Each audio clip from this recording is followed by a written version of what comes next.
Welcome everyone to part two of the making of a flying squirrel briar pipe. Hopefully you all watched part one before you're watching this one. If not, I'm going to try to embed a link here. I hope I can figure out how to do that. Otherwise, it'll be down in the comments. This video is going to concentrate on carving the actual pipe and then doing the finishing, the staining and the buffing and the waxing. I hope you enjoy it. Thank you.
So I have to get down to this spot here. Not too much more.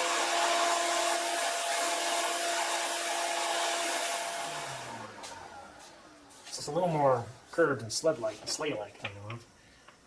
Trying to make it a little more curved, but I think I've overdone it. It's going to be all right. It's not too bad. I think it'll be a little thicker probably than the model.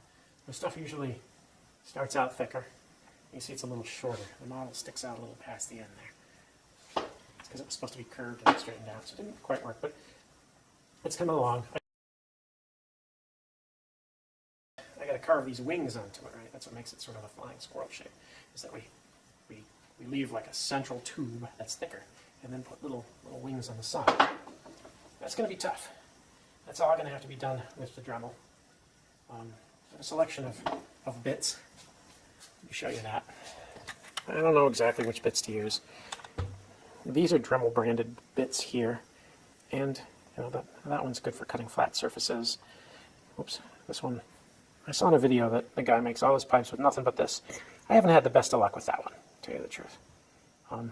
It leaves a lot of sharp corners. So does this one. I have most of my luck with these sort of rounded ones, because mostly I do rounded shapes. You know, my pipes don't have a lot of square or straight edges on them. These guys leave a really smooth surface. They have a little cutting surfaces on there, almost like a router, and they leave a really smooth surface. Now I tried these other guys. These are something made by Kutzall. These are coarse. These left two ones that are silver in color are coarse, and the gold ones are the same thing, only in fine. These guys, try to focus on it, have lots and lots of little burrs. It's hard to focus.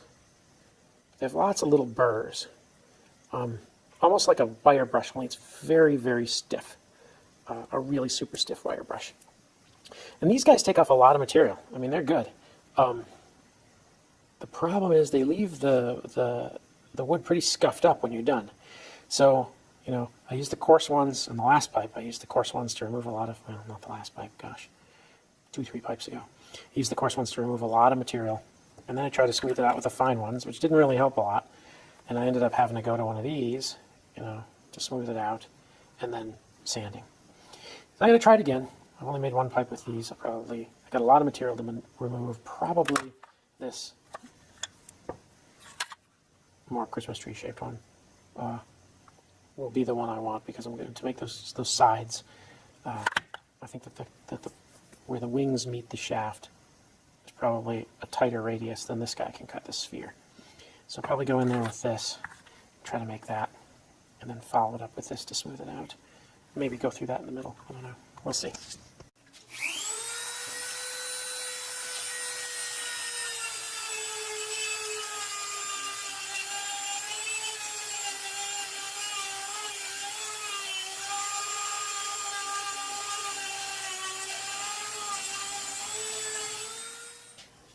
Well, starting to take shape.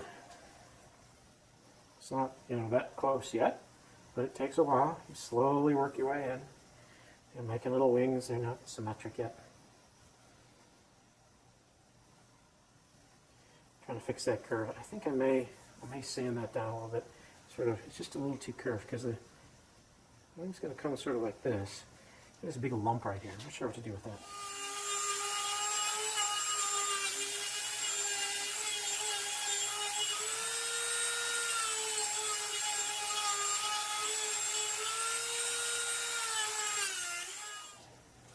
All right, I now cut myself a little template for this arc. Draw it on there, flip it over, draw on the other side, because eyeballing it like this, I sort of reached the end of what I can do. So I gotta now follow that arc. Getting closer. I think the time has come to take that hump off. I'm gonna go over here to my sander. Take a little safety thing off the top here so I can slack belt and use this part here because I want this to be pretty round.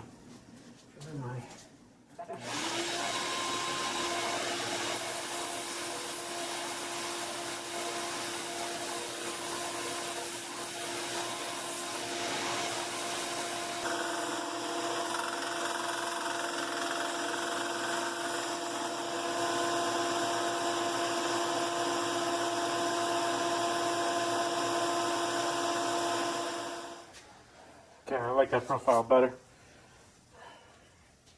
Got to round it a little bit, get an idea of what the final thing's going to look like. Not messing. All right, so we've made a lot of progress. Not much since the last time I filmed, but I did get this to work. So you can see that Delrin rod is now firmly glued in there. I said yesterday I was having some problems, but it turned out most of the problems are because I wasn't waiting long enough for it to set, because the stuff I was using was takes 24 hours to harden. I also decided that I should clamp it while it's set, because that seems to be what you're supposed to do with epoxy anyway. I just skipped that step for whatever reason. I'm probably lazy. And then I took it inside the house because I'm out here in the garage. It's 50 degrees out here, and epoxy takes a long time to cure at 50, if it ever will. I ended up using this 5-minute epoxy. I see him use this a lot to glue the handles onto knives and forged in fire. It seems to work really well. I have it lying around. The plastic epoxy I used first, which I said didn't work, probably didn't work because it was too cold, wasn't clamped, and I didn't wait long enough, because a lot of people online say you can glue Delrin just fine with that particular epoxy. Just globbed a whole bunch of it in there, in the hole, sort of filled the hole with epoxy, stuffed this thing in there, and then jammed a pipe cleaner back and forth a bunch of times to keep it from clogging up. Now my pipe cleaner is very crispy because it's all covered in epoxy. I then fit it in there, and I looked at how much it was sticking out, and I just took a hacksaw and I cut that much off the end, and I rounded the end a little bit, with some sandpaper. Sanded that just a little bit to get the epoxy off that I hadn't wiped as clean as I wanted to. And I also came in with a little rat tail file, and I eased the edge right here. Now, some people use a countersink bit on the drill for that. What I've always found is that it tends to chip out and you get a jagged edge around there with that. I don't know why. Maybe the speed isn't fast enough on my drill. I don't know. I've got it set full speed on my drill press, but it's not a very good drill press. So, 30 seconds like this around here works pretty well. And then last night, I didn't set up the camera. It was pretty late. I was bored. I got myself this. I have a Microplane here. Now, these things, it's made by Microplane, and this one's like a circular kind of shape, if you can see that. Yeah. These things are amazing, the amount of wood that they cut per stroke. And I started to, remember I noted yesterday that this thing tapers, and that I wasn't tapering here, it was straight. So I started to taper that by hand. People were asleep, so I didn't want to get out the power tools. And I tapered it by hand a bit, and tapered it by hand, and you can see right there, I've got a little bit of one of these, because this thing, the end is pretty darn sharp. I'm not super happy about that. But, it cuts really, really well. Look at it. It takes off a lot of material without very much effort. So I'm going to go at it today with the Dremel. I'll finish that. I have to decide. You see the wings are also tapering on this. It gets thinner. And I haven't tapered the wings at all. That'll be easy because they're just sticking out. Right? I can just sand that off or grind that off however I want. I still have a little bit. You can see I have a little bit of that original cut from from the Forstner bit that cuts this hole and flattens that surface. I have a little bit of that little cut left there, so I have to round these off, and that'll get ground down today. I've switched over to the fine burrs. By the way, I discovered what that shape was called, you know, this shape here, by turning the thing sideways. You can see flame. It's called a flame shape, and the other one is called a sphere. You got that one right yesterday. So that's a flame. It's pretty cool. I've got those out. I switched over to the fine from the course. I don't know if you can see it, but there's a lot of this is from this file too, this rasp. But it leaves a lot of streaks in here. Now this is very hardwood, and when you get these gouges in there, you know, to get them out is hours and hours of filing. So you try to avoid getting a whole lot of those, you know, near the end. So what I do is I start with a coarse bit, remove a lot of stuff, get close to the final shape, come in with a fine bit, clean it up some, and then maybe switch to one of the, you know, the Dremel cutting bits that leave a smooth surface, as opposed to the burr tools. And then, you know, there's just less sanding. Okay, so that's where we are. I'm going to set up over at the Dremel station again and spend some time shaping this. I've got the fine flame on there right now.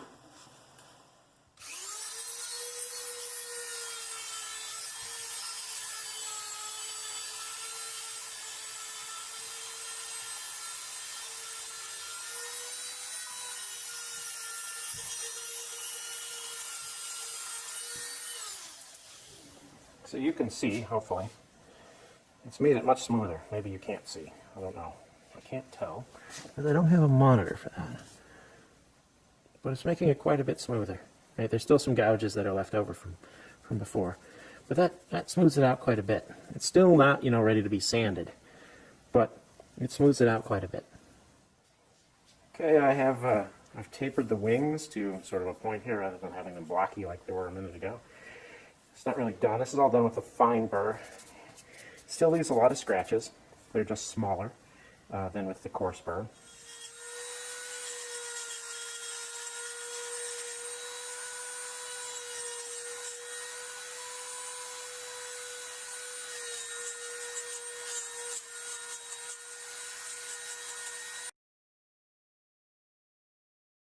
Okay, so now all the basic shaping is done. There's still a lot of scratches on here and gouges and unevenness, because when you're carving with one of those bits, you know, it's just not going to be even. I'm going to try out a 120 grit flat wheel. This is a bunch of pieces of sandpaper that are all radiating out from the center here. And theoretically, this is supposed to be good for sanding, you know, odd shapes like this. I haven't tried it before. We'll see how it goes.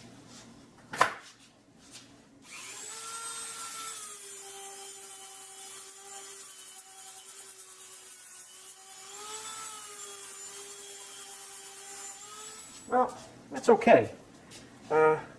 Seems to have a tendency to leave little burn marks if you press on it.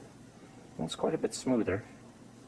Doesn't seem to be putting in too many gouges. A little bit of cut lines here and there. Eventually this is going to have to get hand sanded. There's no question about that. Let's see if I can get that flap wheel to do at least taking most of the major gouges out, because that's where most of the work is, hand sanding. I'll keep trying. Well, that flap wheel was a miracle. It's not perfect yet, but I've been working on it. I find you hold it at an angle, I can get in right here, take out the tool marks from the Dremel cutting bits. It's much smoother. I've taken out almost all the scratches. You know, it's left behind a little bit of scorching. If I go over it really slowly, I can get most of that out. But gosh, in that 15 or 20 minutes I just spent using this, it probably saved me 3 hours of hand sanding. I'm going to have to get more of those flap wheel things. They sell big ones that you can put on your polisher. I don't think I need a big one. A couple little things I got to fix here, like this edge is rounded and that edge is pointed. But you know, it's coming along. We're almost ready for hand sanding. I'm going to spend another 2 or 3 minutes with the flap wheel sander and then switch to hand sanding. Okay, now time for the hand sanding. I just got a block of wood here covered in felt. My daughter's 4-H project for woodworking. I'm going to try to get these sides a little straighter. You can see, you know, they're a little wobbly when you're cutting with a rotary cutting tool. You're not going to get a perfectly straight line. So put it on this block of wood, get that straight. This is 120 grit sandpaper. 120 is, it's considered kind of a fine, medium fine grit in woodworking, but when you're making pipes, it's also supposed to be the coarsest sandpaper that you should ever use, because this stuff is so hard to get scratches out of. If you go at it with like an 80, you'll just leave a ton of scratches and spend forever trying to clean that up. So, just go at it slowly. I have many different little shape things that I've purchased. I've got this set of all different shaped little pads and contour things that you wrap the sandpaper around, all different radiuses, and some foam blocks of different thicknesses and different strengths. So, at the end, you use this to get it smooth. If you want to cut a straight line, though, you got to use a block of wood as opposed to something foam. But there's not a lot of straight lines on this. Right, so I'm just sort of cleaning up that edge there to get that pretty straight. I need to do something here. This is very bad, but unfortunately the rotary tool nicked it. So you're never supposed to touch this edge here, this flat spot here, once you fit the stem in there, because then it'll leave little gaps. Sometimes you have to, though, because you've nicked it, and you have to refinish that. So you have to be very careful. Check that you're not going at an angle. Now get it flat on the pad, and then just a little bit at a time. Clean that up. That's not too bad. That's probably good enough. There's a couple little scratches in there. Those will probably jump right out at us as soon as we stain it. We'll see. I'll show you a trick with steel wool that'll let you know whether that's going to work. So now I've probably got, I don't know, that flap wheel saved me a couple hours, so I've probably only got maybe 3 hours or so of hand sanding to go. Normally my hand sanding takes me, the better part of a whole day, a work day, to do. But this isn't bad. This is in pretty good shape already. One of the things I said I'd do, I'll show you a little trick that I figured out by accident. This is triple aught steel wool. One of the things I always wonder about is whether or not I've gotten this thing clean enough, to move on to the next grit of sandpaper.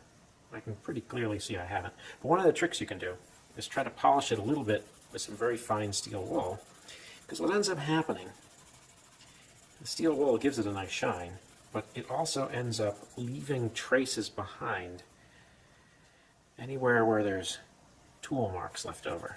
It's going to be hard for you to see on this video, but it kind of highlights with black any scratches that are there. When you're sanding, you create dust that's the exact same color as the wood because it's part of the wood, and it kind of covers up the imperfections, and even if you blow it off, with the compressor. I guess you could tack cloth it, but tack cloths leave such a mess. Steel wool, because the traces it leaves behind are mostly steel, so they're black, really, really highlights where you've got the imperfections. You can see there's a lot of tool marks still left in this area here, and it's not as smooth as it should be. So I always go over it, with some steel wool in between each layer of sandpaper, each grit. Until I'm pretty satisfied that I've got it as smooth as I can get it with that grit. And it just really makes the scratches and imperfections that are left over from the sanding pop, so you can work just on those areas. Okay, I've passed my steel wool test after probably another 20 minutes of hand sanding. Looks pretty good. So that's the end of the 120 grit. I would have called it 220 before, but it's 120. Now, the theory with woodworking is each successive grit is supposed to be 50% bigger number than the previous one, so 1.5x. So theoretically, 1.5 times 120 is 180. I don't have 180. I don't know that I've ever seen 180, but my next grade that I happen to own is 220, going from 120 to 220. All right, it's a bigger number than 50%, but it works well enough. And really, the 120 is the last grade of sandpaper, where you're going to actually be able to shape this. Now, I ended up hating those little carve marks I put in here, so I sanded those out with the 120. Once you get beyond the 120, up to the 200s, and I'm going to go all the way up to 1,000, you really can't do much shaping anymore. So really all you're doing, I mean, you can knock off some sharp edges and things a little bit and round things, but really all you're trying to do at this point is take out the little scratches that were left behind by the coarser previous grit. So, you know, you have to have gotten all the tool marks out. You have to be happy with the shape. The shape's really not going to change from this point forward. We're just going to make it smoother. Now that first run of 120, you know, that can take an hour, 2 hours. I spent probably an hour on it, even though I did 120 with a flap wheel. You know, I expected with a curved shapes are really hard to do, especially this one. Like if you're making a round bowl, it's easy to kind of, you know, wrap the sandpaper in your hand and just go around it. With a curved shape like this, you know, I'm using foam pads. I got my thin foam pad out, and I'm working on that. I got my radius bit out, or my radius form out, and I'm in there like that. It's a lot harder, and there's nothing really here where you can kind of form it with your fingers. This is just an odd shape, so I expected that. It's a little harder to work with having, you know, curves that go this way and then that way and such. You just got to take your time. You don't want to rush that first 120 grit because that's what's going to establish how it's going to look. It doesn't really matter, you know, if you leave tooling marks in there because you want to charge ahead to the higher grit, they're not going to take those tooling marks out. They're always going to be there, and you'll see them when you're done. I've got a pipe like that where I rush through it, and you know, I can see all the scratches and everything. It was a big piece pipe that was huge, and I didn't want to spend that long doing it. These are much smaller. Take your time with the 120, and then, you know, each successive grit is maybe 15 minutes worth of work. So, you know, 1 to 4 hours on the first sanding pass, 15, 20 minutes, maybe half an hour on each successive one. And then they go faster and faster and faster because all you're trying to do, you know, is smooth out what was left behind by the previous step. The previous step for the first set of sandpaper is all those carving tools, which just leave gouges and nicks and grooves and all kinds of stuff. So a long time on that. Very little time on this. All right, let's keep going. All right, I finished with the 220. I have gone over it with the steel wool. You can really now, this is great. Once you get past the 220, you start to really see the grain coming out. And this is not bad. It's kind of going this way. Normally on a pipe you want it going that way, but this is the way it was going. Beautiful swirl patterns here.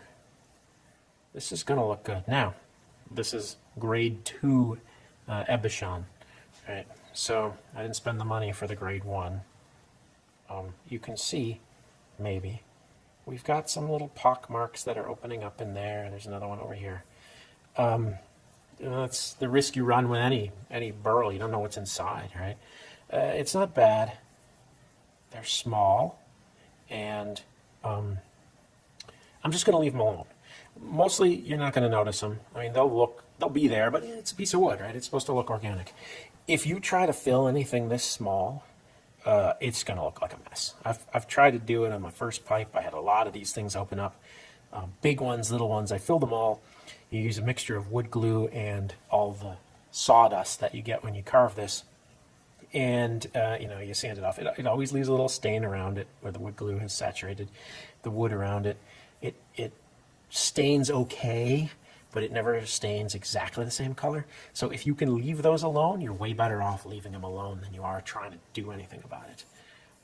My next step up from 220. Well, if we went up 50%, it would be 330. So this 50% rule is weird because nobody sells sandpaper in these weird numbers. The next one up from 220 that's common is 400. So I'm going 120, 220, 400 is next.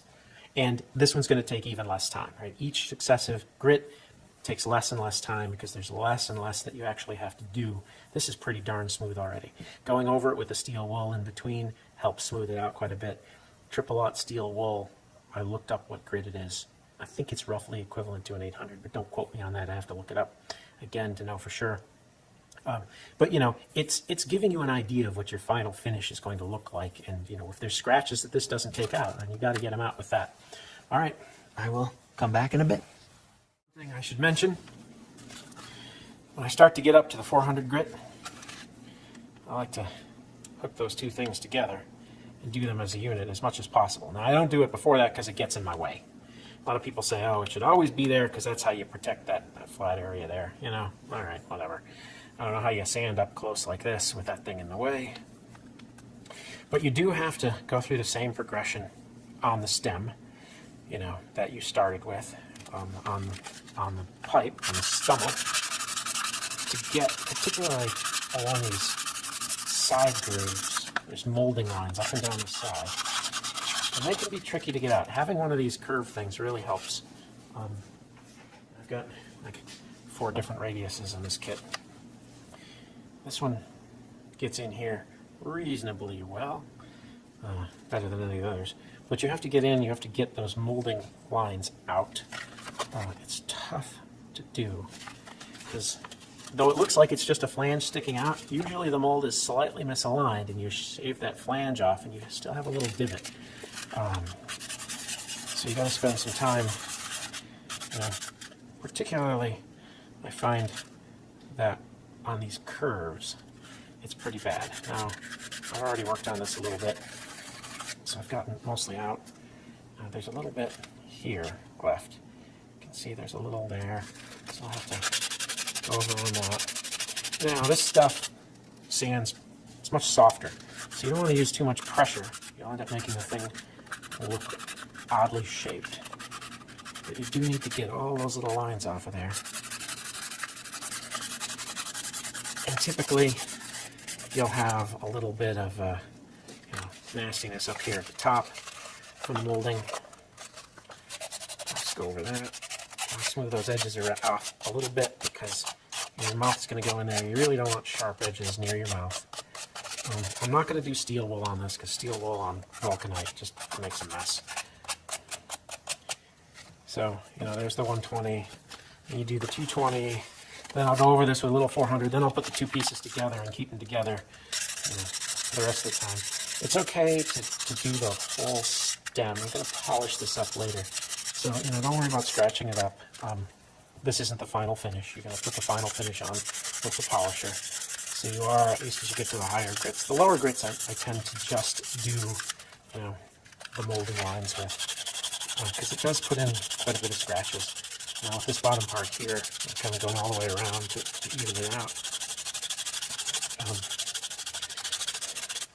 Yeah, this top part here I have not, because this part, you know, that's not a circle, so it doesn't really matter if that's not quite perfectly circular visually. But you got to be real careful. These tips here, you can make that, you can get a flat spot on that and make that a mess when there's sharp angles like that. So that's the T20. You can do the 400 next, and then put these 2 guys together. Okay, finished with the 400. Actually did do some of the steel wool on this to clean it up a little bit. It doesn't make as big a mess as I remember.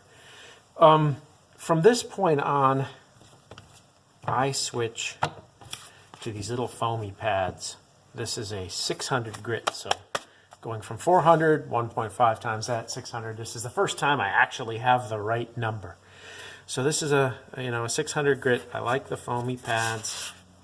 When you start to get into really high grits like this, you're looking at, you know, automotive grade sandpaper, which tends to be wet dry sandpaper, you know, emery cloth, whatever you call it. It's expensive, and you don't want to use it wet. So I picked these up at the woodworking shop, and they work really well.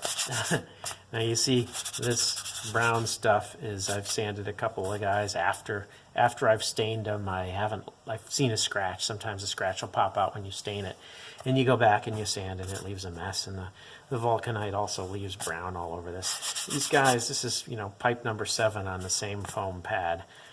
They last a long time. Surprisingly a long time. They're pretty sturdy, but we're getting close to the end of the life on these things. But, you know, the foam pads are great because they conform really well, and you no longer have to worry about, you know, cutting, getting tool marks out of the corners and stuff where you'd need to get in with like the 120 and a shaped backer like that. All that stuff has been smoothed out already, so, you know, you're just kind of going in and giving it more of a glossy surface at this point. All right, The 600 is done, and we are on to 1,000. Again, it's not 900, which would be 1.5x. This guy is really seeing better days. But, you know, we don't need to use it for much. So, we're talking, you know, maybe 5 minutes with this. And then the final grit will be 1,500. I'm not going to use the steel wool anymore because the steel wool's grit is, you know, equivalent, if not coarser, to these guys. So it's no longer necessary. He served his purpose. We got all the big gouges out early on, and now it's just wicked smooth. You know, I was really surprised at how smooth these feel, which, by the way, after 2 hours of hand sanding, your phone doesn't unlock anymore on your fingerprint because your fingerprints are all messed up. It takes a couple days for that to come back. I was really surprised at how smooth this feels and looks and everything. And then when you take it to the polisher, it just gets so much smoother. I didn't think it was possible, but it is. You'll see.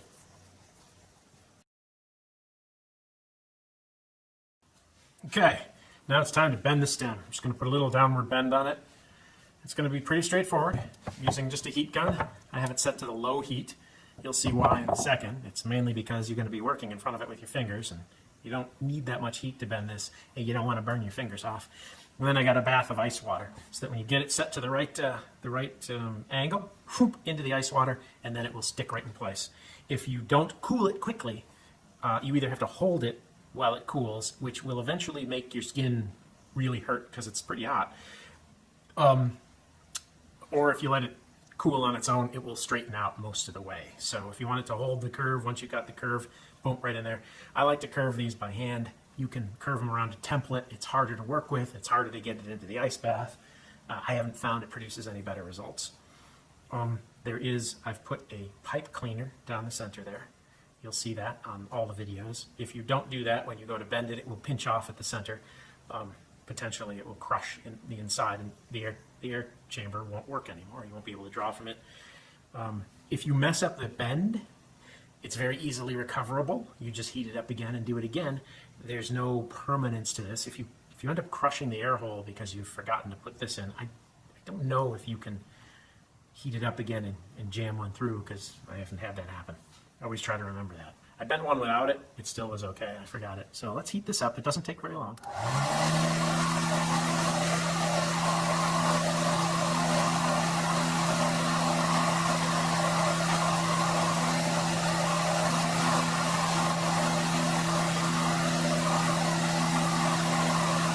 Don't hold it in one spot for too long because it'll blister. It will burn. It will bubble from the heat. Even when you set it on heat, hold it in the same spot forever. It'll take less than a minute to heat this up.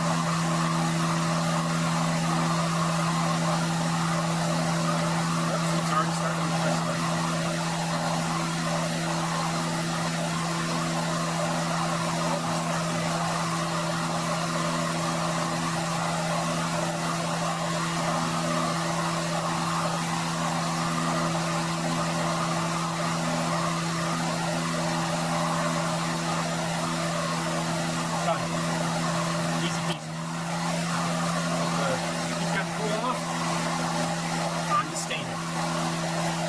Okay, staining. Nitrile gloves. Important not because this stuff is toxic, but because it's stain, and it's really tough to get off your fingers. It is, I'm using Fiebing's dye. It's a leather dye. It's what everybody recommends. The one called leather dye is leather dye. The one called pro dye is also leather dye. They're basically the same thing. This one's a little more expensive and somehow formulated differently. They're both alcohol based. This one I've used, I picked this one up because it's the one that they had the color in that I wanted. I've done most of mine with either dark brown or burgundy. I've done a little bit mixing these two on the first few pipes. It doesn't really do much. And then this is a lighter tan, which is more of a traditional color. That's the one I'm going to be using today. These things come with big applicators like this. I've not found those to be super useful unless your goal is to create a big sloppy mess. In general, you know, I often do two tones. I'm going to just do a single tone on this one because there's no obvious way no obvious place that I would do something different. But you know, you're not supposed to stain inside of there. If you start globbing it on with this, it's all going to run in there. It's going to look really sloppy. So I've tried that. It doesn't work. I end up just using Q-tips. You're going to shake this guy a little bit. Doesn't require a lot of coats. But with the Q-tips, you can go a little more slowly and a little more carefully. You can see, you know, that little defect that we saw before is popping out a little bit as we dye this. If you get overlap marks on the dye, you just wipe it down. It's not a big deal. You can, if you get enough overlap marks and it looks nasty enough, you wipe it down with a little bit of isopropyl alcohol. You don't want to use too much or it will take all of the dye off, or most of the dye off, because this is an alcohol-based dye. We like that. It dries really fast, and it's not flammable after it's dried. Some of your oil-based or mineral-based dyes will be flammable, and since we're going to be lighting this, you know, you're not going to want something flammable. That's why I think everybody says to use the leather dyes. It doesn't have to be for leather per se. It just has to be an alcohol-based dye. You can see I'm getting this all over my gloves. That's why you want to wear gloves. So here I'm going to do around the edge. I want to hold it so that it's aiming down, so that any excess doesn't run down into the chamber. But I chamfered that edge a little bit, and I want to get that done. So there's going to be a little bit, a little rim of stainer on the inside, but the rest of it's going to char. So we just got to make a smooth transition into the pot there. And that's it. There you go. 2 coats. Looks pretty darn good, I think. You can really see the grain is all swirly here. I was a little afraid it was just going back and forth. And it is right there, right, and right there. But everywhere else, it's nice and swirly. This is going to be a good looking pipe. Time for polishing. This is what it looks like so far. I've rubbed it down a little bit. You can see I took off my gloves and picked it up before it was completely dry. Mistake. Life goes on. But I've just sort of rubbed it down with a cloth to get all the excess stain off. You can see it didn't leave any sort of overlap lines or anything. This is really easy to work with stain. It's much nicer than most of your standard wood stains that are petroleum based. Now we're ready to go to the polisher. I've explained this in one of my prior videos, the piece pipe video. We saw the polisher, so I don't need to go through it again. I'm using white diamond polishing compound on this wheel. I'm using regular old carnauba wax on this wheel. And we just polish it up.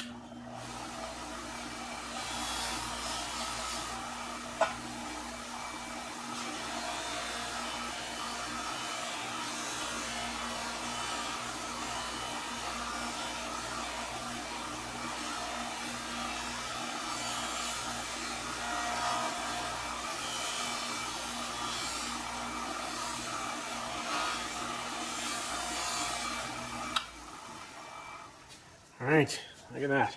You see the difference? That side is not polished. This side is polished. You can see it's much shinier. It also lightens up the stain a little bit. We end up with a lot of stain left on that wheel, but it lightens up the stain a little bit, you know, where it's not in the grain. So the grain ends up even more accentuated. You get a little shine on it, and then once we wax it, it'll really pop. So one question a lot of people ask, including me, I've asked this question, but if you go to the pipe making forums, people say, how do you know when it's time to put more polishing compound on the wheel? And nobody ever has an answer to that other than they say, well, you'll just know. My answer is when it stops really polishing, right? So, you know, when you start out, when you put some on there, it starts to leave a little film around the sides, right? There's extra, and you spread that around, but there's extra polishing compound at the beginning. And then as you go, you know, it polishes nicely. And now it's like, you know, I can see it was polished some, but it really didn't polish very quickly. That means it's time for more. You don't put a lot on, just a little bit. You know, not that long. And then polish it, and it should start to polish up again very nicely. Just sort of watch. You don't just polish the stummel, which is the wood. You polish the stem too. Because remember, we made it all dull by sanding it.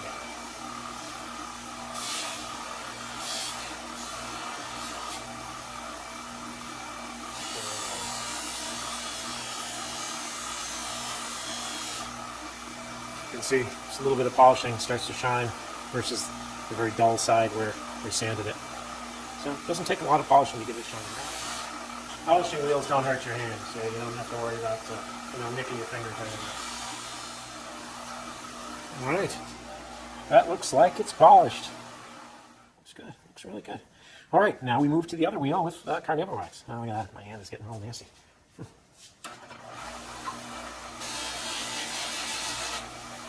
And it's the same deal with this. You put a little bit on. It's a little harder to tell when you need to add more wax. I haven't fully figured that part out yet.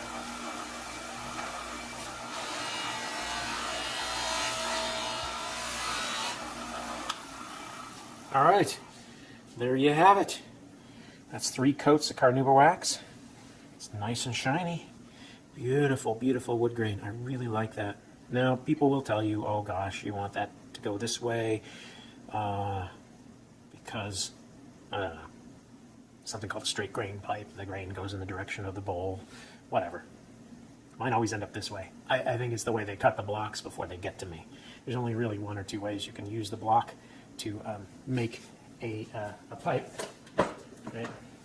So it's like, okay, I got a block like this, and the grain is going this way.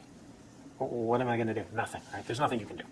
So you don't worry about that, unless you're cutting your own blocks, which I don't do. I buy these, again, Vermont Freehand. It's a great place to get all the parts. I got the stem there. I got the Delrin rod that I used to attach the stem to the stummel. I got the Briar there. I got that really nice tool that cuts the bore for this, for fitting the stem in, as well as at the same time flattening the surface. I got one of my spade bits there. The other 2 I made myself, mainly because I needed it before the shipment got here, so I made one. This looks pretty good. I'm pretty happy with this. This is a gift for a friend of mine, so hopefully he enjoys it. I enjoyed making it.